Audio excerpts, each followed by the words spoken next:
नमस्कार जय जगन्नाथ जय पंचसखा आम सहित पुणी जोड़ी होती इटामुडी ग्रामर अदृश्य शक्ति भवन जे पंडित अच्छा करुणाकर मिश्र सहित आम पूर्व आम चैनल मध्यम दुटी एपिसोड करूँ 2026 को परिस्थिति सृष्टि हम से बाबद सविशेष तथ्य देते पुणी आम पचारि बुझा जे आपणकर जो कहुए भविष्य मालिका को नहीं 2026 रु प्राय 28-29 पर्यटन भयंकर परिस्थिति रही भैरवी रड़ीदेव पूर्व आप शुणी जो आपणकर हीरापारा एकाठी हीरा कूद बंध उछुड़ से बाबद से कहते केतटा जिला आफेक्टेड हम और पूर्व आप जानते नुआ दल गठन हम रिजनाल दल जोटा ओडिशा से कहते पचारि बुझा जो भैरवी रड़ीदेव आगु जो 26 रु जो अच्छी चली युद्ध जोटा कहते वर्ल्ड वार कथा भी सेटा कहते केते दिन धरी जो इजराइल हमास जो इजराइल सॉरी ईरान और अमेरिका भीतर जो चली किए किए हे आ गोटे कथा कहूँ आज्ञा आपको स्वागत जन आम चैनल मध्यम जे आम तो कहवा जो विश्व दुई भाग विभक्त हम दुई भाग विभक्त है बेले भारत एंट्री नब तापर वर्ल्ड वार हो से समय प्राय उपनीत है कि से बाबद टे दर्शक नमस्कार दर्शक बंधु जय श्री वर्तमान जो युद्ध परिस्थिति चली ये तृतीय विश्व युद्ध भली आगे आगे आगे किंतु तृतीय विश्व युद्ध नुहे आगे 4 वर्ष धरी रशिया यूक्रेन मध्य जो युद्ध चली अच्छा अच्छा गोटे पक्षरे रशिया अन्य पक्षरे अमेरिका पृथ्वीर दुईटी महाशक्ति एमाने परस्पर विरुद्ध रे परोक्षरे ठिया प्रत्यक्ष ही नांती छोटिया देशटिया यूक्रेन रशिया पाखरे से किछि नुहे किंतु से 4 वर्ष धरी लड़ाई करी चली एवं एमाने ता पछरे ठिया वर्तमान से युद्ध पुणी डेची ईरान और अमेरिका मध्य इजराइल पैलेस्टाइन जो इजराइल अच्छा जो यहूदी माने यहूदी मानकर सपक्ष नहीं ट्रम्प ठिया एवं उभय ईरान जे कि शिहा मुसलमान संप्रदाय देश से देश विरुद्ध से माने प्रत्यक्ष लड़ाई कले आ ये क्षेत्र में रशिया एवं चीन उभय तांको पछरे अछंती जे कि ईरान पछरे एक कथा मध्य जना पड़ला अच्युतानंद मालिका गोटे पदे मन पड़ुची सुभिब भैरवी डाक हुण खुरुषाण हेबे हणा हणी मरिबे पठाण जाकलो कई फूल बयाई शंक ठीक से कहले भैरवी डाक शुभिब भैरवी माने विराट गर्जन आकाश रे घन घटा अच्छा आकाश रे गर्जन करी तो बम सब पड़ुची ये तो भैरवी डाक अच्छा अच्छा ये तो आरंभ हो गला हुण खुरुषाण हेबे हणामणी खुरुषाण माने ख्रिस्टियान हुण से गोटे जाति अछंती हुण हुण माने चाइना मान को कहा जाए हुण एठी खुरुषाण माने ख्रिस्टियान ये सब मिसिबे हेबे हणा हणी मरिबे पठाण जाक एठी मुसलमान माने ध्वंस पाइबे वर्तमान से समय आरंभ होइछि अच्छा अच्छा अच्छा वर्तमान ये जो समय आरंभ हला एथिरे एठी हिंदू मुसलमान नुहे ख्रिस्टियान यहूदी ये उभय मिसी मुसलमान आक्रमण कर जनाशुना भाव किसी मरुंट परोक्ष अनेक मरी युद्धर किसी दिन पर जो गणना करेंगे जना पड़ो केते लोक मरी उभय पक्ष भी मरुंट डिक्लेयर ये जो चली आमर जो मालिकार थिला ରକ୍ତପାତ ହବ, ମହାପ୍ରଳୟ ସୃଷ୍ଟି ହବ, 12 ହାତ ଖଣ୍ଡା ଧରି ପ୍ରଭୁ ବାହାରିବେ ଏବଂ ସେ ମ୍ଲେଚ୍ଛ ସଂହାର କରିବେ। ସେ ସମୟ କଣ ଆସିଲା କି? ପ୍ରକୃତ ପକ୍ଷେ ଏ ଅୟମ ଆରମ୍ଭ, ଏ ଅୟମ ଆରମ୍ଭ ହେଲା। ଏଇଠୁ ସେ ଆରମ୍ଭ ହେଲା। ମୁଁ କହିଲି 2026 ମସିହାରେ ଯେତେବେଳେ ବୃହସ୍ପତି ଆସିବେ କର୍କଟକୁ, ମୀନରେ ଶନି ଥିବେ, ସେଇ ସମୟରେ ମହାପୁରୁଷ ଜନ୍ମ ହେବେ। ଏ ଗୋଟେ ମହାପୁରୁଷ ଜନ୍ମ ହବାର ସମୟ, ଯେ କି ସମ୍ବଳ ଗ୍ରାମରେ କେହି ଜଣେ ମହାପୁରୁଷ ସୃଷ୍ଟି ହେବେ। ହୁଏତ କରିକି ନ ଆସିପାରନ୍ତି, କିନ୍ତୁ କେହି ଜଣେ ମହାପୁରୁଷ ପ୍ରଥମେ ଆସିବେ। ଯେମିତି ନେତା ମନ୍ତ୍ରୀ ଆସିଲା ପୂର୍ବରୁ ପ୍ରସ୍ତୁତି ଥାଏ, ସେଇଭଳି ପ୍ରସ୍ତୁତିଟି ଆରମ୍ଭ ହେଇଗଲା। ଆଉ ଏ ଯୁଦ୍ଧ ବେଶୀ ଦିନ ଚାଲିବନି। ବର୍ତ୍ତମାନ ଏଇ ଯୋଉ ଯୁଦ୍ଧ ଚାଲିଛି, ଏ ମହାଯୁଦ୍ଧର ଭୟ ଦେଖଉଛି, ବିଶ୍ୱଯୁଦ୍ଧର ଭୟ ଦେଖଉଛି। ଏ ଭୟଙ୍କର ଯୁଦ୍ଧ ହବ, କିନ୍ତୁ ବେଶୀ ଦିନ ଚାଲିବନି। ଇଏ ଆ ମଝିରେ ଦବିଯିବ। ବିଶେଷ କରି ଏଥିରେ ଭାରତର ଭୂମିକା ବହୁତ ରହିବ। ମୁଁ ମୂଳରୁ କହି ଆସିଛି, ଭାରତ ଏଠି ଗୋଟେ ଶାନ୍ତିର ଦୂତ ହବ ଏବଂ ଉଭୟଙ୍କ ମଧ୍ୟରେ ଗୋଟେ ବୁଝାମଣା ସେ ସୃଷ୍ଟି କରିଦବ। ଏଥିରେ ଚୀନ ତ ବିରୁଦ୍ଧରେ ଯିବ ଏବଂ କୋରିଆ ମଧ୍ୟ ସିଧାସଳଖ ତା ସହିତ ମିଶିବା ପାଇଁ ଚେଷ୍ଟା କରୁଛି। ଇରାନ ସହିତ ଚୀନ ମଧ୍ୟ ମିଶିବା ପାଇଁ ଚେଷ୍ଟା କରୁଛି, କିନ୍ତୁ ଏଠି ରୁଷିଆ ଗୋଟେ ମୀମାଂସାର ବାଟ ଖୋଲିବ ଏବଂ ଭାରତ ରୁଷିଆ ଏ କ୍ଷେତ୍ରରେ ମାନେ ନରମ ପକ୍ଷ ନେବେ ଏବଂ ଶେଷରେ ଏମାନେ, ଭାରତ ତ ଆଦୌ ଯୁଦ୍ଧ କରିବ ନାହିଁ, ସେ ସବୁବେଳେ ଶାନ୍ତିର ପକ୍ଷରେ ରହିବ ଏବଂ ତାରି ବାର୍ତ୍ତା ଦବ ଏବଂ ତାରି କଥା ହିଁ ରହିବ। ସେଇଆକୁ ସେ ମୀମାଂସା କରିଦବ। ଆଉ ଯୋଉ 12 ହାତ ଖଣ୍ଡା ବୁଲିବ, ସମୟ ପାଖେଇ ଆସୁଛି। ଏଇଠୁ ହିଁ ଆରମ୍ଭ ହେଲା। ପ୍ରଭୁଙ୍କର ଆବିର୍ଭାବ ହବ, ସେ ମ୍ଲେଚ୍ଛ ମାନଙ୍କୁ ସଂହାର କରିବେ। ବର୍ତ୍ତମାନ ମ୍ଲେଚ୍ଛ ମାନଙ୍କର ପ୍ରାଦୁର୍ଭାବ ଧୀରେ ଧୀରେ ବଢିଗଲାଣି।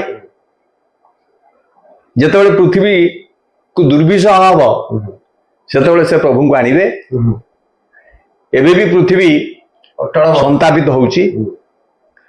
ଆଉ କିଛି ଦିନ ପରେ ପ୍ରଭୁ ଆସିବେ, ଆବିର୍ଭାବ ହେବେ। ଗୋଟେ କୁହାଯାଏ କି ଆପଣ ପ୍ରଥମେ ସଂହାର ଏବେ ଚାଲିଛି, ସଂହାର ସଂସ୍ଥାପନା ଏବଂ ସତ୍ୟତା, ସତ୍ୟ ଆସିବ। ତ ଏବେ ସଂହାର ଚାଲିଛି, ସେଇ ସମୟରେ ମଧ୍ୟ ସଂସ୍ଥାପନା ବା ପ୍ରଭୁଙ୍କର ଲୀଳାଖେଳା ଗୁପ୍ତ କ୍ଷେତ୍ର ମାନଙ୍କରେ ପରିପ୍ରକାଶ ହବ। ଯୋଉ କଥା କହିଲେ ପ୍ରଭୁ ଆବିର୍ଭାବ କଥା, ସେ ମଧ୍ୟ ନିଶ୍ଚିତ ତା ବୋଧହୁଏ ସତ୍ୟତା ପ୍ରକାଶ ପାଇବ। କାରଣ 2026ରୁ ଯୋଉ କହୁଛନ୍ତି ସମ୍ବଳ ନଗରରେ ପ୍ରଭୁଙ୍କର ଆବିର୍ଭାବ ହବ। ସେଇ ସମୟରେ ମଧ୍ୟ ଅନେକ କ୍ଷେତ୍ର ଅଛି, ଗୁପ୍ତ କ୍ଷେତ୍ରରେ ସେଠି ମଧ୍ୟ ଲୀଳାଖେଳା ଚାଲିବ। ସେପଟେ ଲୀଳାଖେଳା ସହିତ ଏ ପାଖରେ ସଂହାର ଲୀଳା ଭୟଙ୍କର ରହିବ ଏବଂ ଆଗକୁ ସତ୍ୟତା ପ୍ରକାଶ ପାଇବ ବା ସତ୍ୟର ଆଗମନ ହବ। ସେଇ ସମୟ ତା ଉପନୀତ ବୋଧହୁଏ ତୃତୀୟ ବିଶ୍ୱଯୁଦ୍ଧର ଆରମ୍ଭ ହେଇଯାଇଛି ଆପଣଙ୍କ ରୁଷିଆ ୟୁକ୍ରେନ ଠାରୁ। ସେ 4 ବର୍ଷ ହେଲାଣି, ଆଉ 2 ବର୍ଷ ଯୋଉ କୁହାଯାଇଥିଲା ମାରିକାରେ ଦୀର୍ଘ 6 ବର୍ଷ ଧରି ଆପଣଙ୍କର ଚାଲିବ ଯୁଦ୍ଧ। ତ ତା ସତ୍ୟତା ପ୍ରତିପାଦନ କରୁଛି, କାରଣ 4 ବର୍ଷ ଆଉ 26, 27ରେ ୱାର୍ଲଡ ୱାର ହବାର ଯୋଉ ଭିତରେ, ତାରି ଭିତରେ ହିଁ ନିଶ୍ଚିତ ହବ। କାରଣ ନାଇଁ, ଅନେକ ଭାବବାଦୀ ଏବଂ ଅନେକ ଭବିଷ୍ୟତ ବକ୍ତା ଏଇ 26 ଠାରୁ 29 ମସିହାକୁ ଗୋଟେ ଭୟଙ୍କର ସମୟ ବୋଲି କହିଛନ୍ତି। ଜଣେ ଭାବବାଦୀ ତ କହିଛନ୍ତି ଯେ 23 ମସିହା ଠାରୁ 27 ମସିହା ଭିତରେ ବିଶ୍ୱ ଧ୍ୱଂସ ହେଇଯିବ। କିନ୍ତୁ ସେଇଭଳି ପରିସ୍ଥିତି ସୃଷ୍ଟି ହବ, ଧ୍ୱଂସ ନହେଲେ ମଧ୍ୟ ଆଉ ଶାନ୍ତି ନାହିଁ, ଅନେକ କ୍ଷତି ହବ, ଅନେକ କ୍ଷତି ହବ, ତାହେଲେ ଆପଣଙ୍କର ଅନେକ ଜନଜୀବନ କ୍ଷୟ ହବ। ଆମ ରାମାୟଣରେ ମଧ୍ୟ ଗୋଟେ କଥା ଅଛି, ସୁନ୍ଦର କଥାଟି ଅଛି।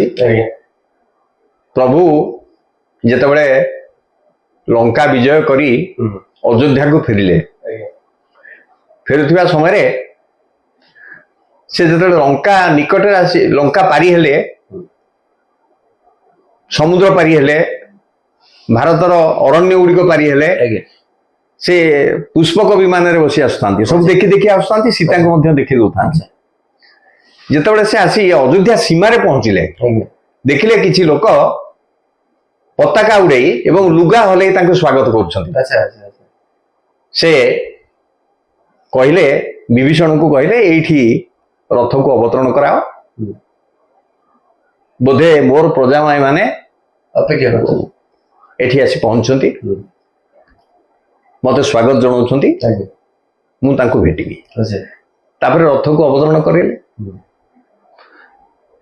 से माने आसिले आसी तांको प्रणाम कले एवं जय जयकार कले अच्छा जय श्री राम ध्वनि देले जय जयकार कले देखिले से माने राम तांको कहले अरे तुम्हें माने किए ना आमे सब अयोध्यार प्रजा ना तुम्हें एठी काहे कि एते जंगल भीतर शहर नुहे ग्राम नाही नगर नाही तुम एठी कौन करूछ ना आमे सब वनवास करूछ ना तुमने काहे वनवास करूछ ना आपण वनवास करूछंती आपनक पई आपनक सहित आमे भी वनवास करूछ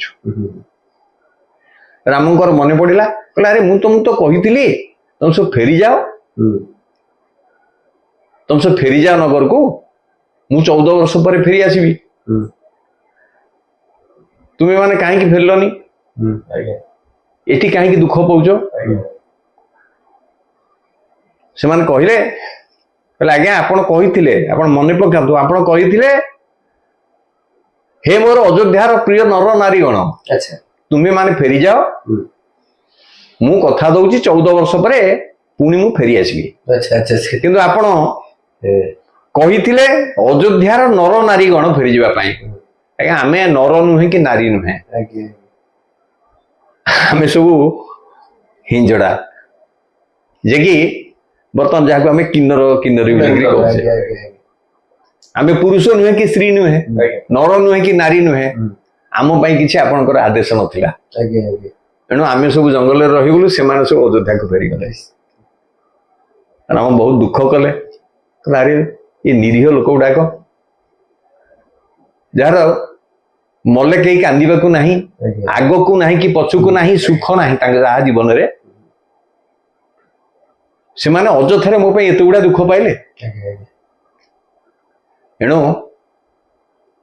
तांको डाकिले कहला रे मु तो पितृ सत्य पालन कली गोटे कीर्ति को मेली दुनिया मते कहबे जे पितृ सत्य पालन करी राम राजा हवा परिवर्ते 14 वर्ष वन को गले मो नाटा रहिबो किंतु तुमे बिना कारण रे दुख पाइल कौन फल पाइब तमे तथापि मु तुमको फल देवी कली जुग जतबे शेष हब तुमे 14 वर्ष मो पई दुख पाइछ एणु तार 4 गुण समय तमे राजा हब तमे शासन करिवो सेतेबेले तमे राजगादी रे बसिबो अच्छा अच्छा तार 4 गुण 14 14 56 वर्ष कली जुगर शेष 56 वर्ष हिंजड़ा माने राजनीति करिवे अच्छा अच्छा अच्छा अच्छा से माने तो राजनीति करिवे कौन हबो सेतेबेले लक्षण कहले भाई हिंजड़ा मान को कहउचंती राजा हवा पई ये दुनिया रहिबो तो से माने जदी शासन करंती राम कहले रे अनेक गुडे दुख पाइछंती किछि दिन सुख पांतु से सुख किछि दिन पाइबे सेतेबेले मो हनुमान को पठेबी जतबेले अतिरिक्त हेबे माने मो हनुमान को पठेबी से तांको ठीक कर बाटो गाड़ी से तांको ठीक कर दे बड़ा प्रहार है सजाड़ी देबे से एणु वर्तमान जो समय चली पृथ्वी होइब गोलकुंडा मातिबे मदन भूसुंडा सर्वे होइबे एकाकार नथिबो वेदर विचार एणु हब कौन एणु होइबे अल्पायुष पापे सकले जीवे नाश ये समय आसिक पहुंचुची आरंभ हो गलानी आपण माने लक्ष्य करंतु आम देशर स्थिति केवल आम देशर नुहे विश्वर स्थिति जे कि ये जुग अंत समय पाखे आसलानी ये सब आभास वर्तमान आमर राजनीतिक स्थल रे देखंतु अनेक राज्य रे अविवाहित मंत्री मुख्यमंत्री अच्छी कई स्त्री लोक हो पुरुष हो आम भारतर प्रधानमंत्री से विवाह करना अविवाहित ଦୀର୍ଘ 25 ବର୍ଷ 24 ବର୍ଷ ଧରିକିରି ନବୀନ ବାବୁ ଥିଲେ, ସେ ଅବିବାହିତ। ସୁଶ୍ରୀ ମାୟାବତୀ ଅବିବାହିତ। ଏମିତି ଅନେକ ଅବିବାହିତ ଅଛନ୍ତି, ଯିଏକି ସେଇମାନଙ୍କ ହାତରେ ମମତା ବାନାର୍ଜୀ ୱେଷ୍ଟ ବେଙ୍ଗଲରେ, ଯୋଗୀ ଆଦିତ୍ୟନାଥ, ଏମାନେ ସବୁ ଅବିବାହିତ। ମାନେ ସେମାନଙ୍କର ସନ୍ତାନ ନାହିଁ। ମୁଁ ତାଙ୍କୁ ହିଞ୍ଜଡ଼ା କହୁନି, ଏଡେ ବଡ କଥା ମୁଁ କହିବିନି। ତେବେ ଏଇ ଟାଇପର ହଁ, ସେମାନେ ସନ୍ତାନହୀନ, ସେମାନେ ସାଂସାରିକ ସୁଖ କରିନାହାନ୍ତି। ତାଙ୍କର ପ୍ରଭୁ ରାମଚନ୍ଦ୍ର କଥାକୁ ଇଏ ଯାହା ବି ହେଲେ ହଁ ମ୍ୟାଚ୍ କରୁଛି। ରାମାୟଣର ଶେଷ କଥା ଯୋଉଟା, ରାମାୟଣ ଯାହା କହିଥିଲେ, ବର୍ତ୍ତମାନ କଳିଯୁଗର ଶେଷ ସମୟ, ସେଇଭଳି ପରିସ୍ଥିତି ଧୀରେ ଧୀରେ ପାଖେଇ ଆସୁଛି, ଦେଖାଯାଉଛି ମଧ୍ୟ। ଖାଲି ସେତିକି ନୁହେଁ, ଆପଣ ଦେଖନ୍ତୁ, ଜଣେ ୱାର୍ଡ ମେମ୍ବର ହବାକୁ ହେଲେ, ଜଣେ ସରପଞ୍ଚ ହବାକୁ ହେଲେ ଗୋଟେ ହିଞ୍ଜଡ଼ା ସାର୍ଟିଫିକେଟ ଦେଖେଇବାକୁ ପଡିବ। ମୁଁ 2ଟି ପିଲାରୁ ଅଧିକା ମୋର ନାହିଁ, ଏବଂ ଆଉ ମୁଁ ଯଦି ଅଛି ମୁଁ ଅପରେସନ କରିଛି, ଆଉ ମୋର ପିଲା ହେବେ ନାହିଁ, ଏଇଟା ହିଞ୍ଜଡ଼ା ସାର୍ଟିଫିକେଟ। ନ ଦେଖିଲେ ସରପଞ୍ଚ ହେଇପାରିବନି, ୱାର୍ଡ ମେମ୍ବର ଶାସନକୁ ଯାଇପାରିବ ନାହିଁ। ସେ ପ୍ରଭୁଙ୍କର ପାଳନ ହଉଛି ଏଠି, ଆଉ ଚାଲିଛି ପାରୁନାହାନ୍ତି କେହି, ଆଉ ଏଇଭଳି ହେଇଛି। ତାପରେ ଏ ଶେଷ ସମୟର ପରିଣତି ଏଇଟା, କେହି କାହାରିକି ମାନିବେନି, ଧର୍ମ କର୍ମ କେହି ମାନିବେନି, ମନମୁଖୀ ଚଳିବେ ସମସ୍ତେ। ଆମର ଏମିତିକି ହବ, ବାପା ପୁଅରେ ବିଦ୍ୱେଷ, ସ୍ୱାମୀ ସ୍ତ୍ରୀରେ ବିଦ୍ୱେଷ, ଭାଇ ଭାଇରେ ବିଦ୍ୱେଷ, ଗାଁରେ ଗାଁରୁ ସହର ଯାଏ, ଦେଶ ବିଦେଶରେ ସବୁଆଡେ ବିଦ୍ୱେଷ ବ୍ୟାପି ବ୍ୟାପି ବ୍ୟାପି ବ୍ୟାପି ବର୍ତ୍ତମାନ ଯୋଉ ହବ ସେ ଆଡକୁ ଗତି କରିଛି। ଏଇଠୁ ହିଁ ବିସ୍ଫୋରଣ ଆରମ୍ଭ ହେଇଛି, ଆମ ହୃଦୟ ଭିତରେ ହିଁ ବିସ୍ଫୋରଣ ଆରମ୍ଭ ହେଇଛି। ଏଇଟା ବଢି ବଢି ବଢି ପରିବାରରୁ ଜନପଦ, ଜନପଦରୁ ବର୍ତ୍ତମାନ ଦେଶ, ଦେଶରୁ ମହାଦେଶ, ବର୍ତ୍ତମାନ ବିଶ୍ୱ, ସବୁଆଡକୁ ଗତି କରିଗଲାଣି। ଆଚ୍ଛା, ତାହେଲେ ଏଇ ଯୋଉ ଆସୁଛି ଯୋଉଟା କୁହାଯାଉଛି ଭୈରବୀ ରଡି, ସେ ଏଇ ଭିତରେ ବି ଭୈରବୀର ଶବ୍ଦ, ଭୈରବୀ ଶବ୍ଦ ଅର୍ଥ ଭୈରବ, ଭୈରବୀ ଆମେ ଯୋଉ କହୁଛେ, ଆମେ ଗୋଟେ ଭୟଙ୍କର ରଡିକୁ କହୁଛେ। ଭୟଙ୍କର ରଡି ଅର୍ଥ ଶବ୍ଦ। ସେ ଭୟଙ୍କର ଶବ୍ଦ ଶୁଭିବ, ମାନେ ଆକାଶରେ ଏମିତି ଶବ୍ଦ ସୃଷ୍ଟି ହବ ଯେ କି ବିଭିନ୍ନ ପ୍ରକାର ଶବ୍ଦ କରିକିରି ତୋପ କମାଣ ଗଦା ହବ, ବୃଷ୍ଟି ହବ, ତୋପ ବୃଷ୍ଟି ହବ। ସେଇ ଆବାଜରେ ବି ଲୋକ ସେଇଆକୁ ସେତେବେଳେ ମହାପୁରୁଷ ଭୈରବୀ ରଡି ବୋଲିକିରି କହିଛନ୍ତି। ତାପରେ ଅନେକ ସମୟରେ ମହାପୁରୁଷଙ୍କର ସଂକେତ ଗୁଡାକ ଅଛି, କିନ୍ତୁ ସେ ସଂକେତ ବୁଝିବା କରି ହଉନି, ସମୟ ନିର୍ଦ୍ଧାରଣ କରି ହଉନି। ବେଳେ ବେଳେ ଆମେ ତାଙ୍କର ଏଇଭଳି ଘଟଣାବଳୀକୁ ସବୁ ଲକ୍ଷ୍ୟ କରିକିରି ବୋଧେ ସମୟ ପାଖେଇ ଆସିଲା, ଏବଂ 2-4ଟା ଖଣ୍ଡ ଦେଖାଯାଉଛି, ଏମିତି ଶବ୍ଦ ସୃଷ୍ଟି ହବ ଯେ କି ବିଭିନ୍ନ ପ୍ରକାର ଶବ୍ଦ କରିକିରି ତୋପ କମାଣ ଗଦା ହବ, ବୃଷ୍ଟି ହବ, ତୋପ ବୃଷ୍ଟି ହବ। ସେଇ ଆବାଜରେ ବି ଲୋକ ସେଇଆକୁ ସେତେବେଳେ ମହାପୁରୁଷ ଭୈରବୀ ରଡି ବୋଲିକିରି କହିଛନ୍ତି।